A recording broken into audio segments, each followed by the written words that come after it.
नमस्कार, मी सुमित. तुम्ही पाहता एलएस मराठी. दुपारच्या बातम्यांमध्ये आपलं स्वागत. पिंपरी चिंचवडमध्ये मैत्रीपूर्ण लढत होणार या मुख्यमंत्र्यांच्या घोषणेनंतर अजित पवारांनी भाजपला धक्का दिलाय. पिंपरीमधील काही भाजपच्या माजी नगरसेवकांनी अजित पवारांच्या राष्ट्रवादीमध्ये प्रवेश केलाय. भाजपचे अनेक नगरसेवक राष्ट्रवादीच्या संपर्कात असल्याचं देखील सांगितलं जात आहे.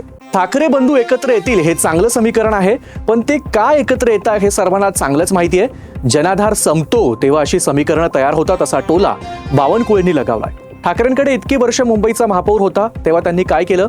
अखेर फडणवीस आणि शिंदेंनाच यावं लागलं अशी टीका देखील बावनकुळेंनी केली आहे. छत्रपती संभाजीनगरमध्ये शिंदेंच्या शिवसेनेकडून भाजपला युतीसाठी प्रस्ताव देण्यात आलाय. पालकमंत्री संजय शिरसाट यांनी युतीसाठी पुढाकार घेतलाय. महाविकास आघाडी मनपा निवडणुकीसाठी भक्कमपणे उभी राहत असतानाच सत्ताधारी शिंदे सेना ही महापालिकेवर भगवा कसा फडकवता येईल यासाठी जोरदार प्रयत्न करत असल्याचं पाहायला मिळतंय. राष्ट्रवादीचे नेते जयंत पाटील, सांगलीचे खासदार विशाल पाटील आणि आमदार विश्वजित कदम यांनी सोमवारी एकत्र येत पत्रकार परिषद घेत सांगली महापालिकेसाठी एकत्र येण्याची घोषणा केली. या घोषणेनंतर काही तासातच सांगली, मिरज, कुपवाड इथल्या 15हून अधिक माजी नगरसेवकांनी पुण्यात अजित पवार यांची भेट घेतल्यानं चर्चेला उधाण आलं. अकोला जिल्ह्यातील मूर्तिजापूरमध्ये भाजपकडून मोठी कारवाई करण्यात आली आहे. पक्षविरोधी भूमिका घेतल्यानं 4 पदाधिकाऱ्यांची पक्षातून हकालपट्टी करण्यात आली आहे. 4 पदाधिकाऱ्यांना 6 वर्षांसाठी निलंबित करण्यात आलंय.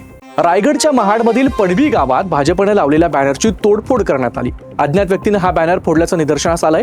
या घटनेमुळे बॅनर नेमकी कोणी आणि कशासाठी फाडला याची जोरदार चर्चा सुरू आहे. परभणी जिल्हाधिकारी कार्यालयासमोर वंचित बहुजन आघाडीच्या वतीने उपमुख्यमंत्री अजित पवारांविरुद्ध जोडो मारो आंदोलन केलं गेलं. विधानसभेत अजित पवारांनी एकाच घरातील अनेक जण पीएचडी करतात असं वक्तव्य केल्यानं वंचितचे कार्यकर्ते आक्रमक झालेत. राज्यातील सर्व जमिनींच्या सातबारावर 30 वर्षात झालेले व्यवहार तपासून जमिनीची पूर्ण माहिती समजली पाहिजे अशा पद्धतीने बदल करायला हवा अशा सूचना राज्याचे मुख्य सचिव राजेश अग्रवाल यांनी केल्यात. महाराष्ट्राबाहेरील इतर राज्यांमध्ये सातबारावरूनच जमिनीच्या व्यवहारांची माहिती मिळते असंही त्यांनी नमूद केलंय. बांगलादेश सरकारनं कांद्याची आयात चौपटीनं वाढवली आहे. त्यामुळे लासलगाव मनमाड बाजार समितीत कांद्याच्या भावात सुधारणा झाली आहे. लाल कांद्याला प्रति क्विंटल 2300 रुपये तर उन्हाळी कांद्याला प्रति क्विंटल 2200 रुपये भाव मिळतोय. त्यामुळे शेतकऱ्यांना काहीसा दिलासा मिळाला. अकोला जिल्ह्यात बोंडअळीमुळे शेतकरी पुन्हा एकदा संकटात सापडलाय.